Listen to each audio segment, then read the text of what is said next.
Kalau Bitcoin itu cuma tren sesaat, kenapa BlackRock, MicroStrategy, perusahaan-perusahaan investasi di bidang keuangan terbesar di Amerika, mungkin salah satunya di dunia, kenapa nyampe sekarang mereka masih borong Bitcoin, coy?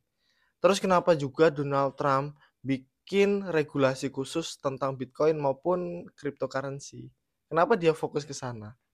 Dan asal kamu tahu, di luar negeri sana ada loh kampus, universitas yang bikin program magister khusus untuk Bitcoin. Bukan di Amerika, bukan di Jepang, bukan di El Salvador, bukan.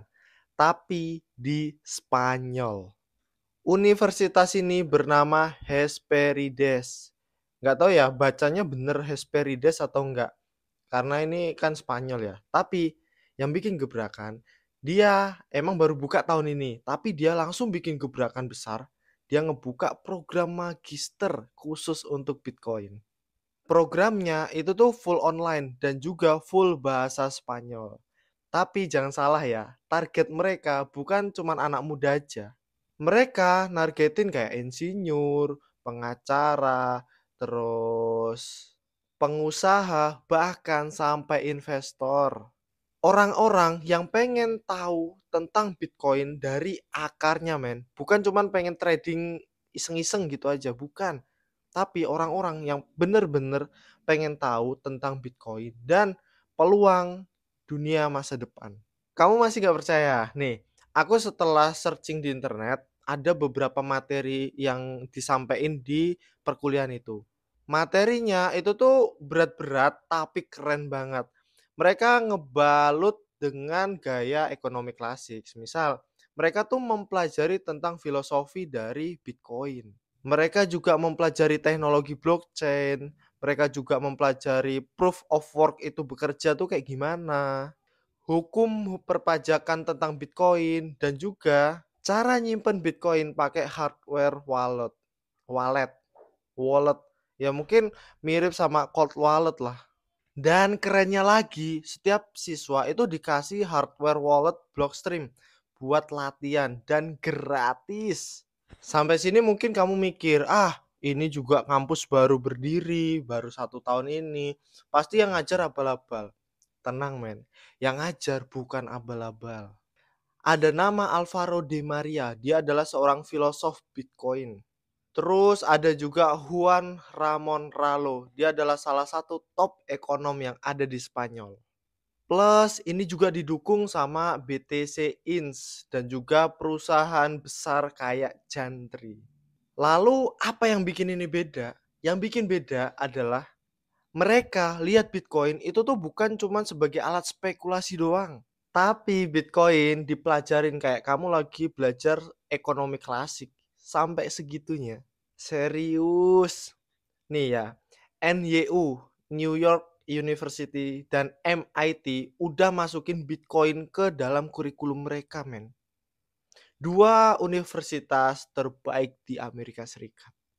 Ya, walaupun baru di beberapa mata pelajaran aja ya, belum se-ekstrim bikin program magister ini, men.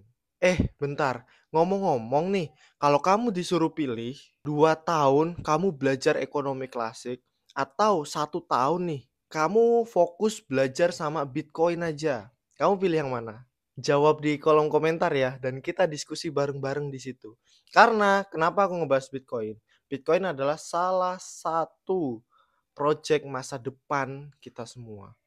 Semua lagi ngebahas di sana dan banyak yang ngebandingin bahwa Bitcoin itu sama kayak emas di dunia ini.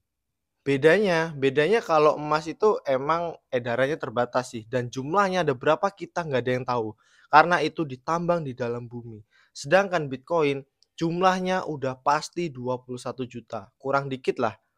Tapi itu nggak akan bisa nambah, jadi itu nanti akan jadi koleksi berharga, uang paling berharga. Kalau itu nanti akhirnya jadi mata uang yang benar-benar dikomersialkan kayak fiat sekarang, bisa aja Bitcoin itu jadi barang paling berharga di masa depan.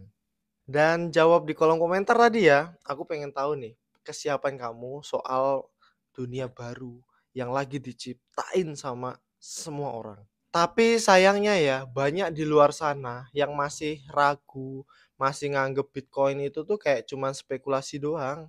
Masih banyak di luar sana. Bahkan masih banyak yang takut. Tapi langkah yang dilakuin Universitas Hesperides di Spanyol ini bisa jadi salah satu bukti atau bocoran yang cukup jelas bahwa Bitcoin itu bisa dijadikan sebagai pondasi ekonomi masa depan. Dan buat kita yang lagi kerjanya gaji cuma 2 jutaan atau lagi nggak kerja atau kamu tinggal di kampung, hey man, ini tuh peluang buat kita. Tinggal tergantung kamu. Kamu pengen ambil peluang ini apa udah nunggu aja sampai semuanya telat. Atau ya itu kamu mau mulai hari ini belajar buat gak usah yang gede-gede, hal-hal kecil aja dulu. Kayak mungkin pengertian Bitcoin, terus market cap itu apa, dan lain sebagainya lah. Yang simple-simple. Dan kalau kamu tertarik sama konten-konten yang ngebahas tentang Bitcoin, cryptocurrency, Web3, tapi dari sudut pandang orang awam, pertanyaan-pertanyaan yang cukup nyeleneh. Sebenarnya tuh Web3 apa sih? Terus kayak aku sering banget dengar market cap. Market cap tuh apa ya? Nah, kamu follow aja Instagramku, nanti ku cantumin di deskripsi biar kita belajar bareng. Kamu nggak ketinggalan sama teknologi dan ya kamu dapat info duluan lah. Dan kalau dunia aja udah serius buat belajar tentang Bitcoin, masa kita mau cuman diem aja, cuman pengen jadi penonton, pengen cuman lihat perusahaan-perusahaan besar memanfaatkan teknologi dan peluang yang ada saat ini. Kamu pengen gitu terus, kamu pengen nonton gitu terus. Coba ya, share pendapat kamu di kolom komentar, kita diskusi bareng-bareng di sana dan aku selalu lihat komentarmu. Dan kalau bisa ku bales, pasti ku bales. Kamu lihat aja di videoku sebelumnya, komentar apapun ku bales dan ku ajak diskusi biar kita jadi seseorang tuh yang lebih kritis lah men, nggak nerima gitu-gitu aja. Karena aku ngerasa di beberapa tempat aku kerja, ketika ada orang yang cukup tua menurutku, mereka cara kerjanya ketika dikasih atau disuruh apa ya, iya-iya aja. Resiko udah nanti ditanggung dia sendiri. Perusahaan dia pengen jadi hero lah, padahal perusahaan nggak terlalu peduli juga sama dia. Dia nggak berguna ya udah. Nah, kita kurang kritis. Jangan sampai kita yang masih muda nggak kritis, tapi juga nggak semua bisa dikritisin. Kamu juga harus bisa. Oke. Dengan konten ini semoga kamu bisa nambah wawasan kamu dan kamu bisa, oh iya ya, lebih sadar lah. Kalau kamu suka sama kontenku, jangan lupa untuk like dan kita diskusi di kolom komentar. Kalau kamu belum subscribe, subscribe dulu, terus nyalain loncengnya. Takut-takut nih kamu ketinggalan berita dan algoritma itu cepet banget. See you di next video.